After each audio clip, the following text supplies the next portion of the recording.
is a teaching artist, a spoken word artist, a comedic artist, which, I mean, you know, right? What was the word that we used that was part of? He's a national poetry slam champion and the first poet laureate of Richmond.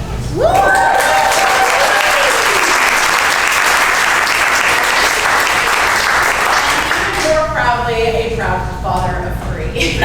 One of them who's 9 months, so we're just really happy Roscoe's here. He has dedicated his entire craft to educating, entertaining, and using his art to create challenging conversations to find better solutions. So without further ado, Roscoe.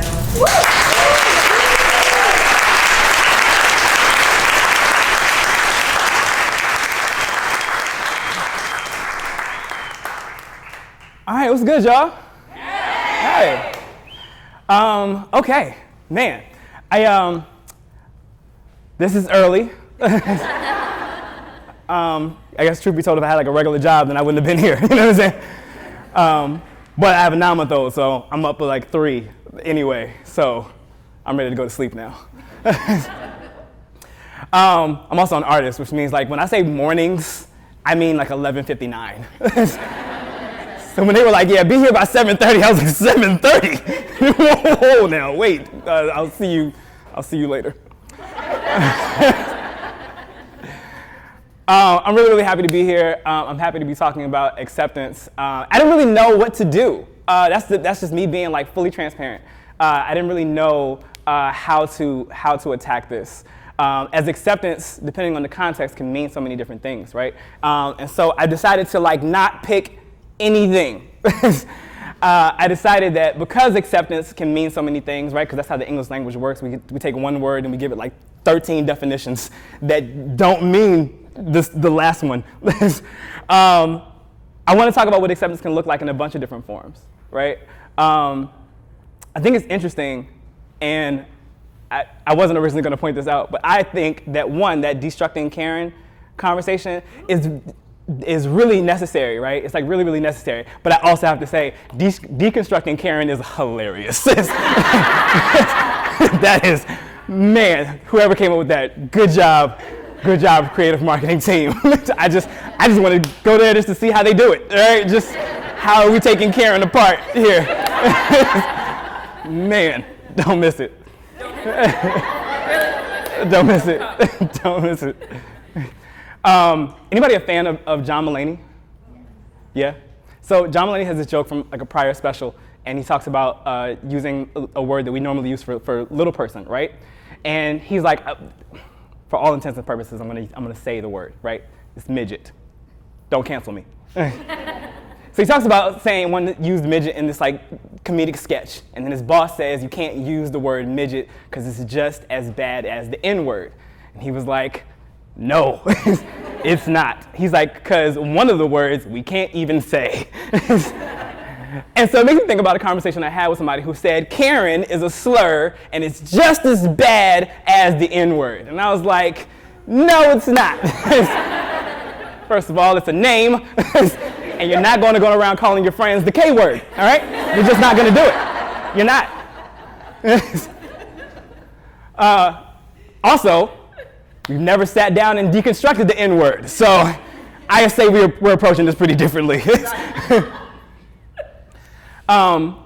Acceptance is... I gotta be honest, I feel like the black people in the room found that a little more funny than the rest of y'all. Yeah, it's okay. I actually love coming into spaces like this where it is really diverse, but like all the black people kind of nod at each other in a way that suggests, I see you. It's always like a head nod that always, it's like if the revolution takes place today, we know what's up, okay?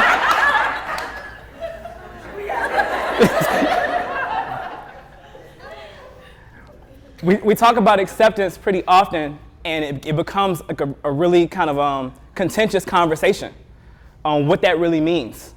Across the board, whether it's race or identity, we have a hard time really really confronting the issues and then really coming up with tangible solutions about what that looks like moving forward. It's difficult, right? And so to kind of piggyback on talking about race, it's one of the biggest places where we still struggle with acceptance.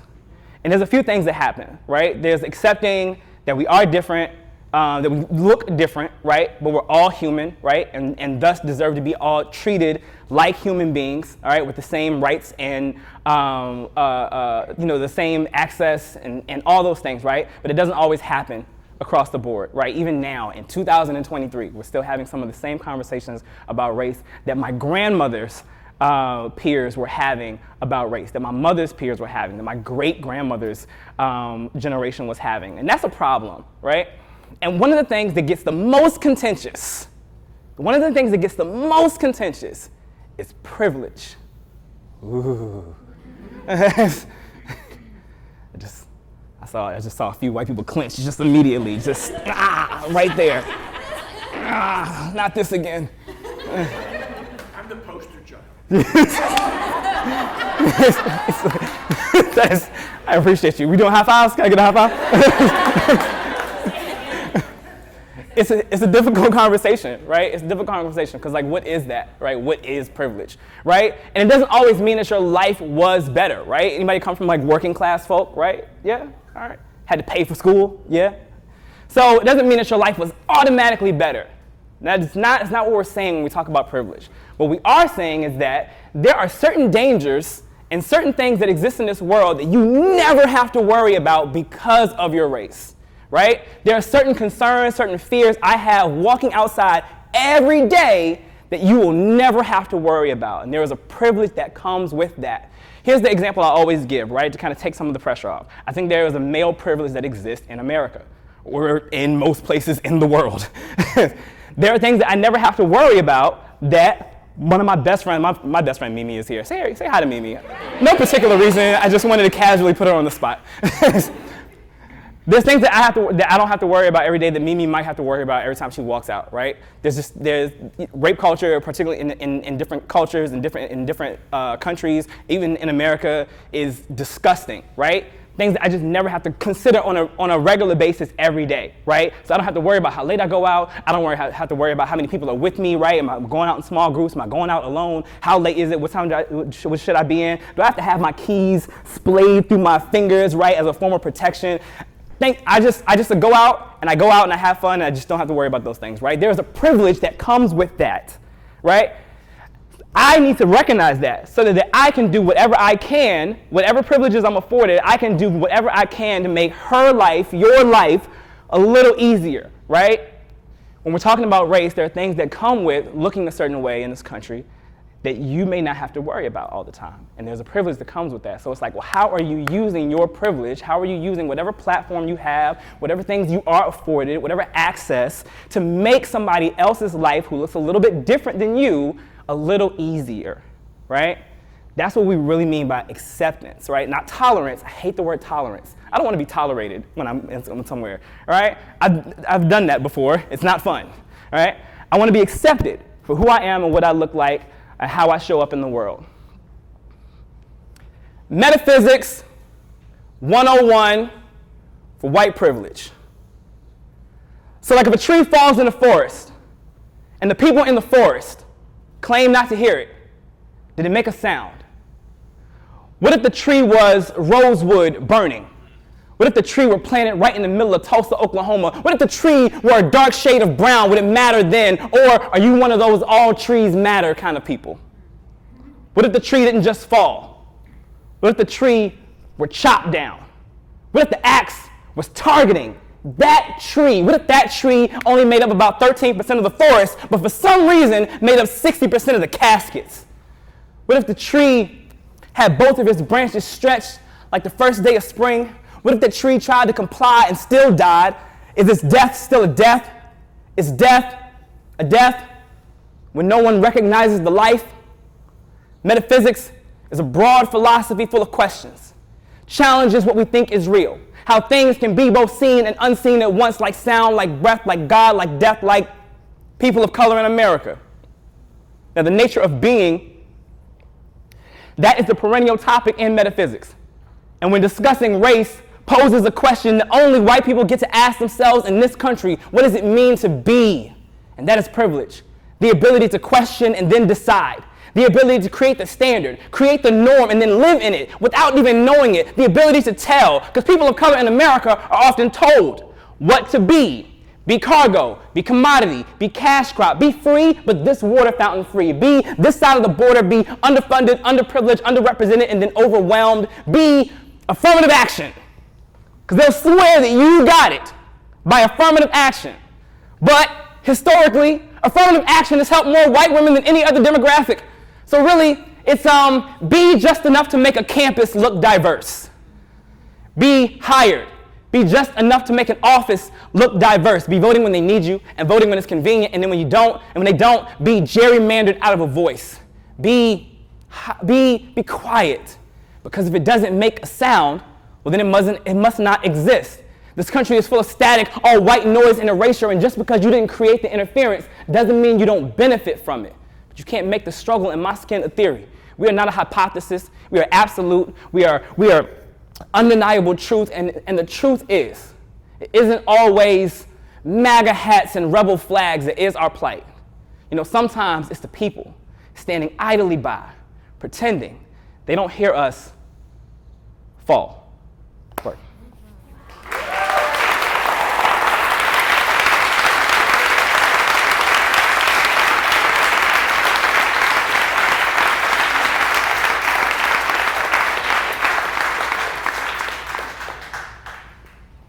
Work. We're a country that touts itself as the land of the free and then does a really, really good job at taking away people's freedoms. It's diabolical, really. I say diabolical and not unfortunate because I am of the belief that this is not an accident. It's not an accident. People are like, oh, the system is broken. No, the system's working the way the fuck they intended it. This was the system. It happens across the board, right? It happens across the board. We've seen it probably most evident in race, right? But we're still having a lot of the same conversations about identity, right? And how people show up, right? There's anti-trans bills. Same-sex marriage wasn't approved until Obama's second term, something like that, right? So we're seeing people who just want to live their lives, right? They just want to live. They just want to they're holding people back from marriage. That's ridiculous. Who's been married?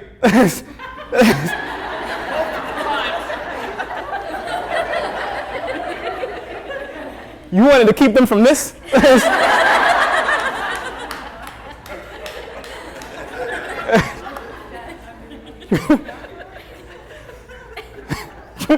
You want to keep people away from marriage? Let them do it. Let them do it.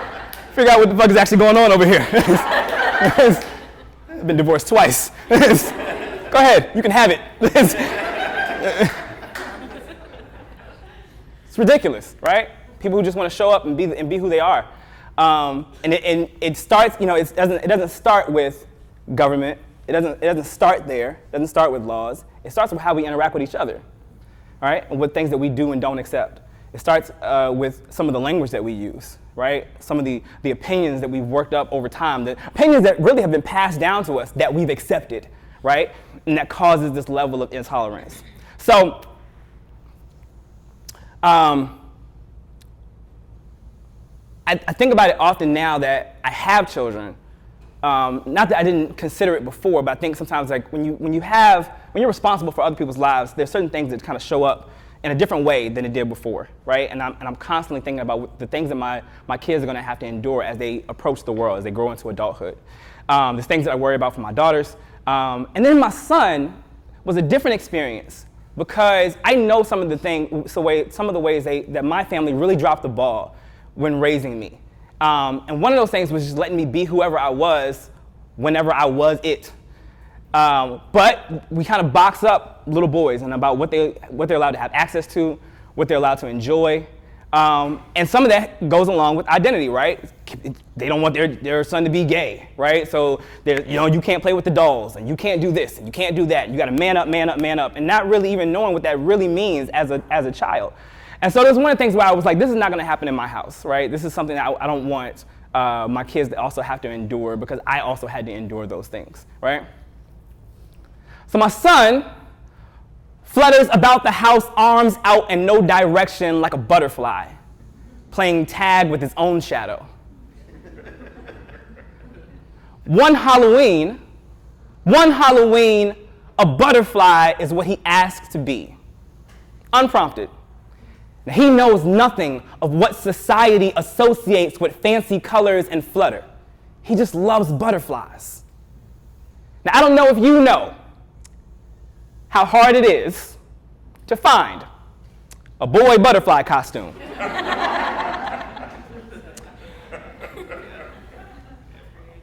But there ain't one. We checked. They're all meant for girls. They're all flowy dresses and monarch gowns. They are fairies turned multicolored insect. But we bought one because my baby wanted one, and so there he was, all orange, black, and satin, frilly bottom, wingspan, bright as the summer. My son was 3 at the time.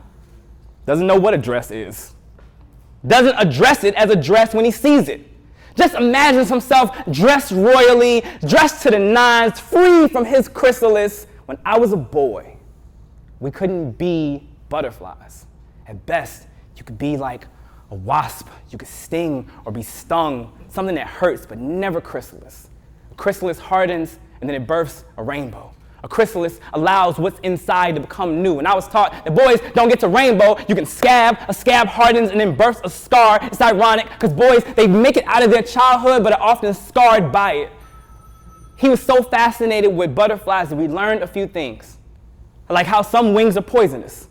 And ain't that a metaphor for a boy born into toxic, carrying it on his body, on his back, dangerous, when he just wants to be beautiful, wants to stop and smell the roses. My son still stops mid-stride to admire a flower or the sky or the beauty and just being alive. He is a kaleidoscope of emotions and always breaking free. But butterflies, it's so easy to break.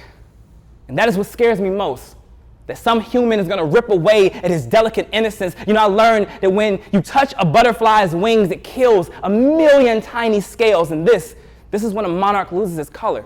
This is when a boy forgets he's even allowed to be beautiful. But if you stay perfectly still, then a butterfly might rest on you.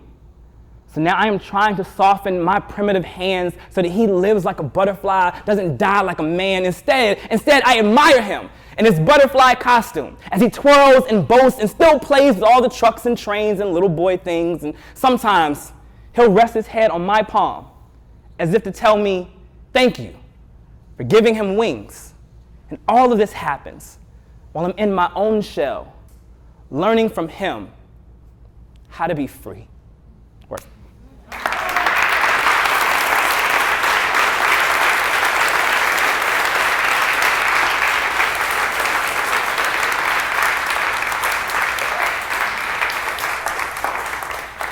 What am I looking like on time? I'm the worst with time management. I'm the worst. I got nothing back. Questions you can. If you want to speak more, feel free. So can we do one more? Yes. Okay. Cool. I'm gonna use my phone as a bit of a crutch, but I think I have the poem. But it's also brand new, right? It's like. So we'll see how this goes. In the theme of talking about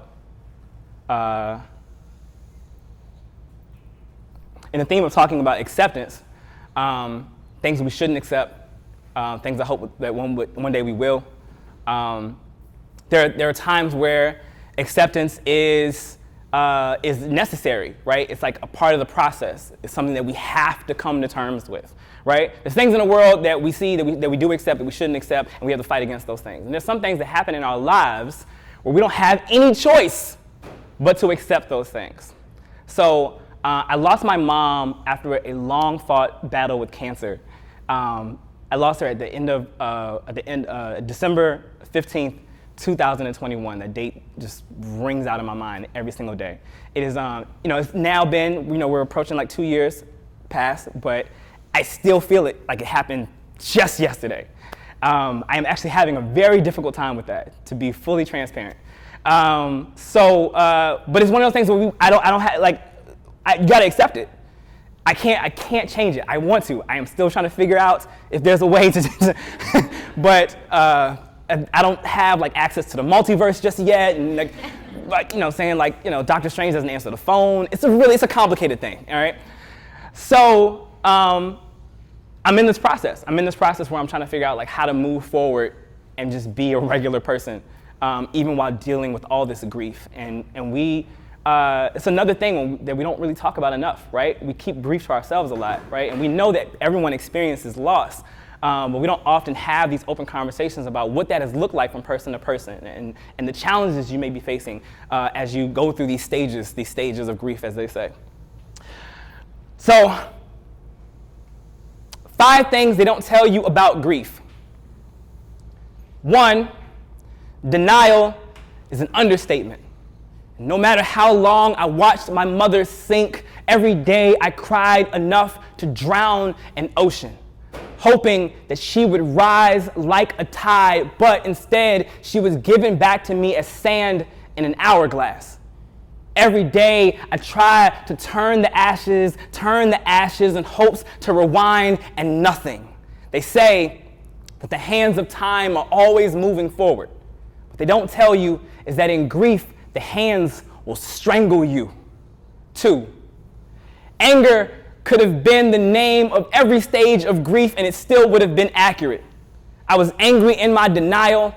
I was angry in my acceptance. I was angry at myself for not doing enough, angry at my mother for not doing enough, angry at the chemotherapy, angry at doctors for treating her like a game. I mean, we suffered another loss right after we walked out of their practice. They say that she'll be mad when she's gone.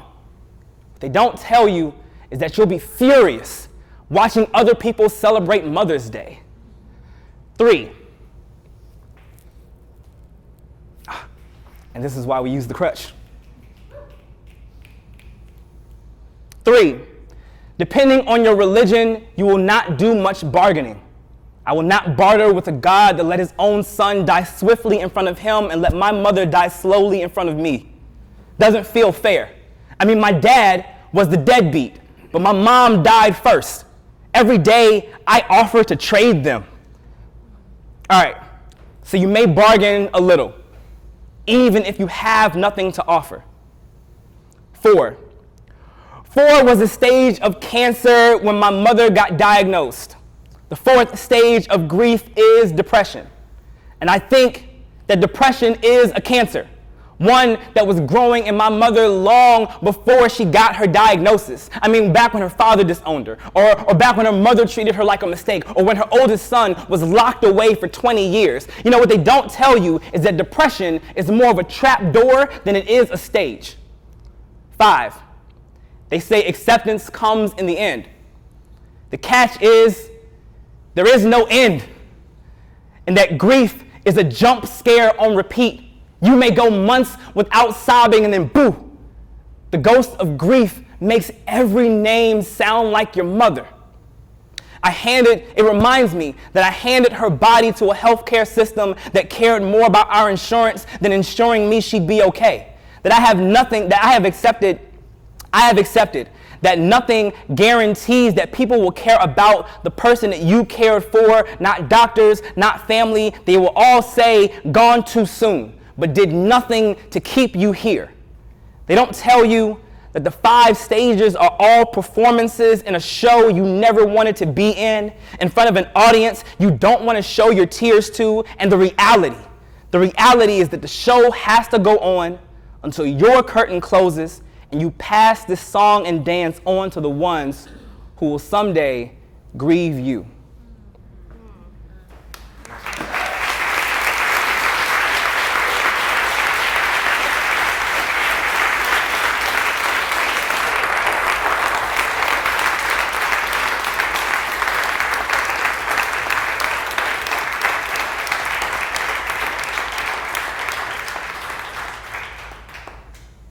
Okay, I lied. Okay, so listen. That poem was like really heavy, and I hate leaving people in such a heavy space. So can I just do one more so that we just kind of bring it back up a little bit? Sorry. I'm like over here trying not to cry, getting through the poem. I'm like watching other people cry as I'm like we're crying together. It was a beautiful moment. I don't want to leave people. It's early. We don't want to go through the rest of the day like this. I'm so sorry. They're gonna ask you about how this event was, and it was like, oh, it was so wonderful. I cried. We talked about death, and I was like, oh shit. Wait. I think overall, when we talk about acceptance, we're talking about loving people, right? Being loved the way that you want to be loved, right? Treating people the way that you want to be treated. Being appreciated for how you show up in the world, right? And I'm not a religious person anymore. I grew up Christian. I grew up Southern Baptist. But I'm, all right. Listen. Is it working out well for you? That's what matters. That's the good part. Listen, I may have pivoted a little bit. I be talking about religion like I graduated. Like they were like, oh, what church do you go to? I was like, oh, no, not me. I'm class of 04. I haven't gone back since 04. No, I'm good. I read the book already. I'm fine.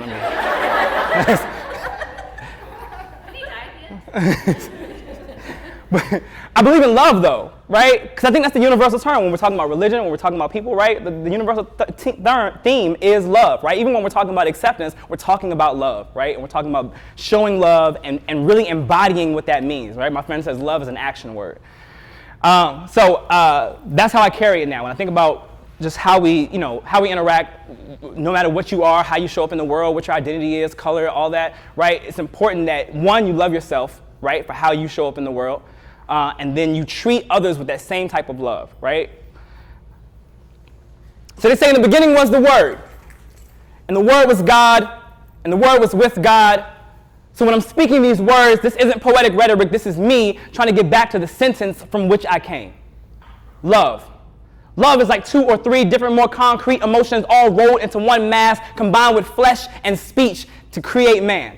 Because in the beginning was the Word, and the Word was love, because God is love, so I love you the way God does, like forever, like no end, because God, or love, is infinite. And we were made in this image of infinite love, so in a search to find myself, not only had I never left, but I have been looking in the eye of I the entire time, just waiting on me to speak the words so the God in me could be revealed. See, this is self-love. It's what you need first before you go looking for God in someone else. So here's some questions. Like if God sees all, how can love be blind? Or if I'm looking for a true love, does that mean I'm looking for a true God if in fact God is love? Or if God is love and this is true, how come we look up to find God but we fall into love? I mean, when do we learn to separate the two? Or if we make love, have we formed God inside the room? Is this the never before explained immaculate conception of God in intercourse of universes colliding, planet first, emitting bursts of energy so far beyond known to flesh and bone that we put it on a throne? I have only known love to be that powerful. So it changed everything, even changed the way I pray. Like, dear love, I guide you. Guide me as only you could. So many people run from you, mistreat the vessels in which you were contained because they are told to fear God, which makes them fear love. So they go through life never being able to understand God, never being able to feel love. Even church told me to fear God, and I asked why? How? How do I love you and fear you at the same time? Didn't make sense, so I had to be born again. I was dying to find you. I know so many who have died to find you, and often we are too far gone. We're so far gone that we can't even see where God is anymore. And this is why we look for love in all the wrong places.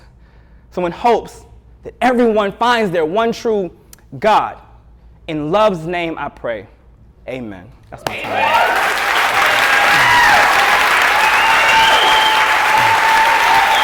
That's a better note to end on.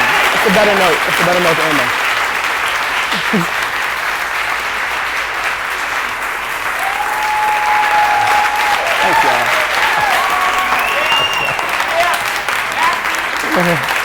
Thank you. Thank you.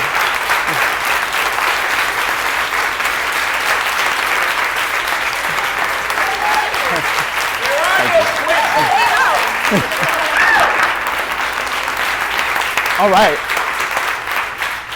That was Hugs or high fives? Yes, that was incredible. Thank you. I don't know if anybody can actually top that, so it's 10 a.m. Sorry. I would like to respect getting people out of here on time. If you need to go, you can, but why don't we take one question? Okay. If there is a question out there, but I don't know, I think we're all in this moment of what the fuck just happened? Somebody gave a damn. Somebody gave it. Somebody gives a damn. What's your question? So how do we experience more of you?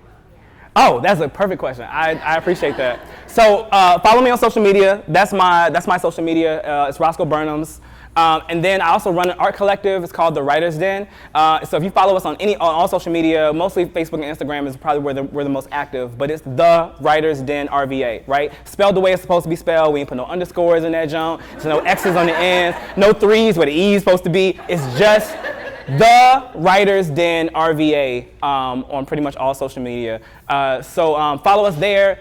We're constantly doing events in the community. We recently just did a citywide youth poetry slam. So we team up with all the high schools in Richmond. We get them to put together like a poetry slam team, and then the kids battle it out. We give away prizes. We link them up with like teaching artists who can show them how to be better writers, better performers, and get their truth out on stage, right? Which is what this is always about. So that was a huge success, and we'll be back hopefully next year right here in Viz Arts to do it again. We do workshops. We do team building things. So if your company wants to do some team building stuff that's kind of poetry centered and fun, then you can contact us for that. If you work in the school system and you want to bring workshops and things of that nature to your kids or performances, you can bring us there for that. And then we do a number of different community events throughout the city. We also do a monthly event in Shako Bottom at a place called Addis Ethiopian Restaurant, the first Sunday of the month, right? Somebody say first Sunday. First Sunday. So first Sunday of the month, we are there at Addis Ethiopian Restaurant. The food is absolutely amazing, and we put on what I think is a pretty good show. So the next one is going to be happening June 4th, all right? What time? Our doors open at 7, our show starts at 8. We are normally out of there by like 10:30. So we're not going to keep you out too late if you got to go to work in the morning, all right? And then, so here's something that's coming up that's really, really cool, is that June 1st, somebody say June 1st. June 1st. June 1st, all right, we will be at the Poe Museum, all right? We'll be at the Poe Museum. Anybody been to the Poe Museum? Okay, cool. I know some of us haven't been since like 5th grade, but it's okay, right? It's okay, that's all right. It's still the same, right? It's still the same stuff. Still the same stuff. But we'll be doing an event there. So there are other poetry slam teams that exist in Virginia, right? I'm proud to say that 2 of them are top 5 in the country, right? The Writers' Den, we send a team to a national competition. We're ranked 3rd in the nation currently. Thanks, I appreciate that. And then there is another team based out of Norfolk, Virginia, who is ranked 5th in the nation, which is really, really cool, right?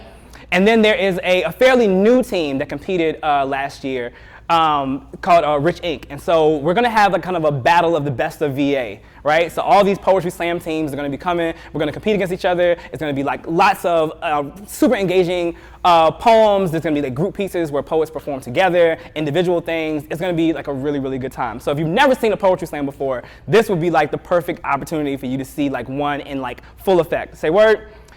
That is happening June 1st. It is a ticketed event. If you want to know how to get tickets, please talk to me before you leave, or you can follow us on, it's not there anymore. Ha! You can follow us on social media, and you can hit me up that way. And I hope to see you again. I really, really do. Thank y'all for having me.